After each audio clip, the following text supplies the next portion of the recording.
বন্ধুরা দেখুন, ও আমার সবজি খাচ্ছে। সবে ইউটিউব ব্লগ বানাই দেখে আমার খুশি লাগলো। ওই আমিও তোরা বানাইয়া দেখি।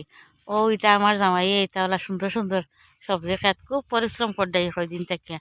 দেখা যাক কিতা করে। সবরও ভাল লাগে দেখি আর নিজের বাড়ির ফলানি খেতুত। আমারও ছোটো ছোটো গাছ লাগাইছেন, বহুত সুন্দর লাগে দেখি। আমি প্রত্যেক দিন সকালে উঠিয়া আইয়া ওটা দেখি। ও আমার শিমর গাছ লাগাইছেন, ও কিতা লাগাইছেন, ও কিতি লাগাইছেন, ও ধনির পাতা কত লাগাইছিল, ইটা ফুটিয়াও ফুটেন না। আর ওই দেখো লাউ গাছ, কিতা গাছ বাড়ি বসে সুন্দর করে সাজাই উলাইছেন। যা পরিশ্রম করা দেন সকালে ও বড়ই গাছ একটা খুব বড়ই ধরে বলা করিয়া।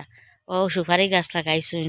এরপরে আপনারা ও দেখো সফরি গাছ, আমার সফরি গাছ ওলা সফরি ধরে। ও খৈশাগর গাছ গো আছে। হ্যাঁ, খৈশাগর গাছ থেকে পাত্তা নিয়া তুলিয়া খাই মাঝে মাঝে। পাত্তা এটা খাইলে শরীরে উপকার করে, রক্ত হয়। মানুষের রক্তর লাগে কত ঔষধ পত্র করি আর কত ঔষধ খাই। আর এখন ওগুন থেকে পাত্তা উত্তা নিয়া খাই নেন, বড় সুন্দর লাগে দেখতে, বড় মজাও লাগে। তোরা বানাইতে তোরা খেয়াল করি বানানি লাগে, বাচ্চারা তো খাইতে অসুবিধা, এটা তো আর সকলেরও জানা আছে।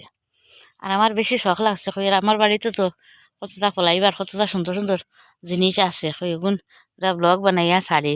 আর আমার দর্শক ভাই বোনে আছেন, তারা দেখিয়া যদি ভাল লাগে তোরা তো লাইক শেয়ার কমেন্ট করবা। আপনারা সবাই সহযোগিতা করলে আমি তোরাও গাইতাম পারবো, ভাল লাগবো। আপনারা একটা টাইম পাস, মেয়েরার খাম কাজের ফাঁকে দিয়া অনেক সময়